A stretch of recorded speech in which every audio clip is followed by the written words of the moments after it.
Hello, my name is Rosa Addis, and I'm going to present my final research design portfolio for EDRM 801 Principles and Applications of Educational Research, taught by Dr. Jin Liu during fall 2018. The two sections of the presentation will be first the proposed study, and then I will give a reflection of the design in the study. Part 1, the proposed study. The purpose of this research is to examine the motivation levels in relation to student outcome and performance using student-developed Quizlet in a foreign language in the high school setting of the United States. With the use of surveys, academic records, and language assessments, the study will establish particular levels of motivation in the foreign language classroom that will assist in the development of curriculum and instruction. The students' language performance, as well as their academic achievement, will show significant improvement in comparison with those who are not using this particular platform as a learning resource. Quantitative research is beneficial to the study since it will develop statistical data that can be utilized in future outcomes. The data can also give insight on the reasons behind the students' levels of motivation in the foreign language classroom. It would also give numerical results that will be easily understood by the stakeholders. The importance of my research is important because it would allow me to answer past inquiries of the students' lack of motivation in the class. It will also give me insight on my current curriculum, and it will guide the future courses and in turn shape the current curriculum to benefit the students and their learning experiences.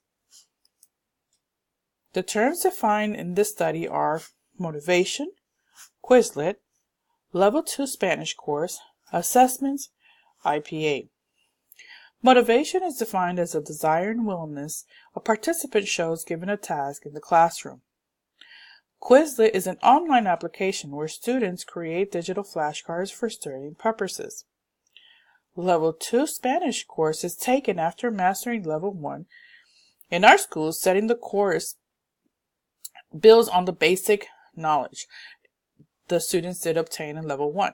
The students are still in the novice low proficiency level, however their language structure begins to form.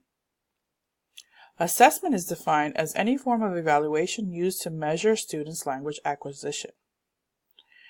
IPA, Integrated Performance Assessments, are the various authentic language assessments used in foreign language courses to measure proficiency. They are aligned with the foreign language standard for South Carolina and with the can-do statements used as performance indicators. I will now begin explaining the method. The participants in this study will be students who are enrolled in Level 2 Spanish courses in Brookland-Cayce High School of Lexington School District 2. Every year there are 4 courses in the school.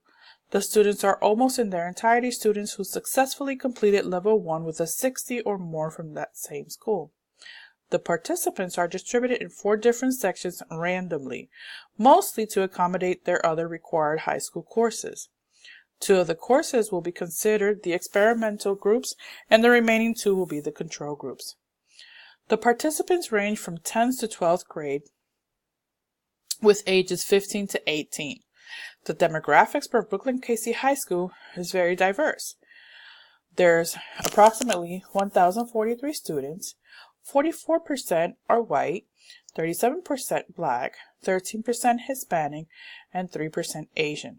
The remainder of the students have either 2 races or are Pacific Islander or American Indian. The population is distributed in 46% female and 54% male students. The Spanish course is a reflection of the school's population. Each of the 4 courses have approximately 26 to 30 students, which kind of gives us about 10% of the entire school's population. The variables that are direct components of the experiment are the use of student-created Quizlet flashcards to improve academic performance. This will be used on a daily basis, incorporated in the students' coursework. Other variables will be the student's Level 1 grade and achievement. Many students complete the required work in their first foreign language experience. However, they are not completely prepared to embark on the next level. It is strongly recommended that a student should move on to the next level with a 77% grade or higher. Another variable will be the time the course will take place. Since Brookland-Cayce High School is organized in a block schedule with A-B days, students have preference for A over B days and morning over afternoon courses. Block schedules are 90-minute classes with just 4 classes per day. Students take 4 courses on A days and 4 courses on B days, with a total of 8 courses per school year. For some students, it is a struggle to manage their workload. The A-B schedule also takes away continuity for students because they are not in the class every day. Other variables to take into consideration would be the student demographics. All students in the school are equipped with district-provided iPads. They use the technology in all classes. Some students have internet capabilities at home, whereas many do not, limiting their exposure to the language even more. There have also been concerns with the reliability of the technology, or the iPad. If a device is damaged or lost, the turnaround for replacement or repair has been noted to be approximately 3 weeks. All participants will receive a survey that seeks data on students' language performance and level. Questions on the survey will include demographical questions, inquiries on the foreign language perception, and questions related to the use of the specific program, which is Quizlet. They will be asked of their previous use with the program and their knowledge on the self-created flashcards. The information obtained from these questions will be used to design their Quizlet activities so they will meet their particular needs. The participants will also take a pre-test, post-test for academic achievement, as well as comparison in student growth from each group. This instrument is part of the final exam used on the second level curriculum. It is an instrument that measures vocabulary acquisition, understanding of the language, and structure. The instrument has been used in previous years of the course with reliable scoring. It has been an instrument that has established student growth, or has been used for SLO student learning objectives as required by Lexington II and the South Carolina Department of Education. Other instruments used throughout the experiment will be researcher created and curriculum required assessments. There are a variety of assessments students will encounter. These include quizzes, tests, group work, IPAs or integrated performance assessments. All these activities can be either individual, group. They can also have recordings throughout their courses. The variation of instruments will determine students' language requirement and increase students' motivation in the foreign language classroom. The experimental procedures include random selection, where the participants will be enrolled by their guidance counselor in a random form. The enrollment will be based on the students' academic needs and requirements for their grade level following the high school graduate requirements as stated by the South Carolina Department of Education. Enrollment will also be advised through the guidance counselor as an additional requirement for college acceptance. Students who are on track to attend a 4-year college in South Carolina are expected to complete 2 levels of a foreign language, and in some cases, 3 levels are required. At the beginning of the course, all participants will receive the consent forms and a detailed outline of the experiment's objectives, procedures, and expected outcomes. They will also receive a survey to assess their motivation when learning a foreign language. The first week, they will complete a pretest. The topics covered in the pretest are correlated with the topics from Level 2 Foreign Language Curriculum of Lexington II. The broad topics are food, health, clothing, celebrations, and travel. All participants will receive a syllabus with the course expectations and outline. Participants will receive instruction and proceed with the creation of flashcards on Quizlet using the different vocabulary lists provided from each unit. The students from the control groups will continue instruction without the use of Quizlet. After each half unit, students will be administered a vocabulary quiz to assess knowledge. Data from the quizzes will be collected and analyzed over time. After completing a unit, all participants will perform different tasks related to the different topics. They will also have a unit test.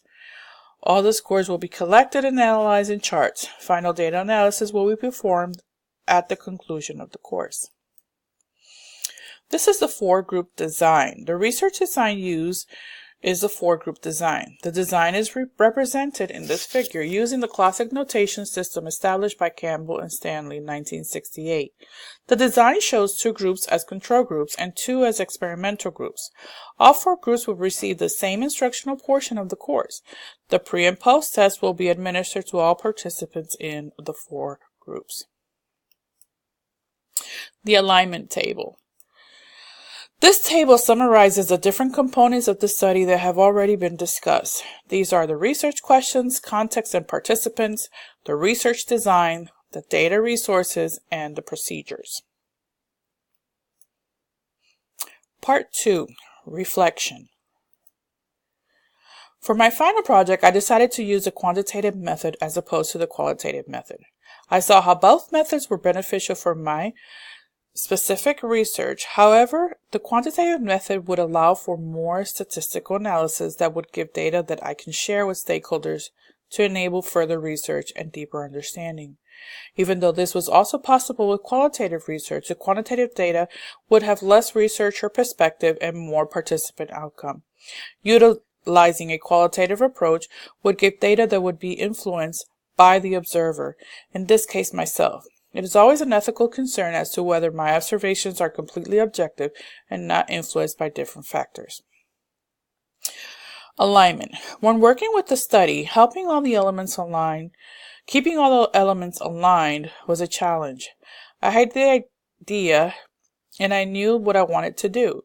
However, as time progressed and more information was learned, with the weekly readings, more and more ideas kept popping in my head. Keeping notes was one sure way to organize these ideas. As ideas would emerge while either reading or just in the weekly activities, I would create sticky notes, then convert them into a list. Aligning the ideas was possible by organizing the small ideas into bigger subtopics. This in turn would help envision the bigger picture of the study as a whole.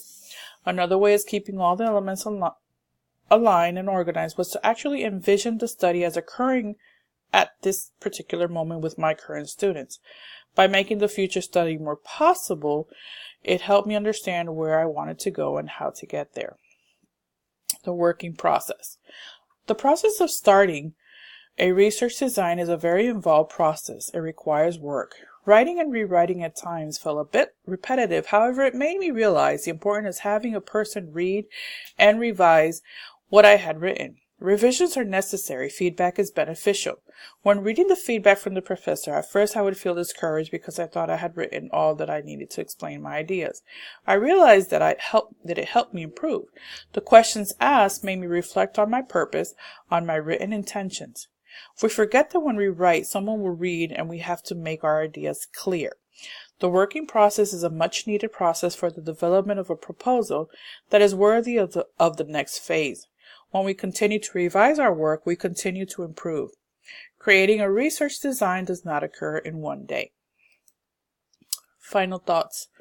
This course and designing this study has actually given me tools to embark on the journey of working on my specific study. It has provided a better insight into the different methods of research and has helped me understand details that I previously overlooked.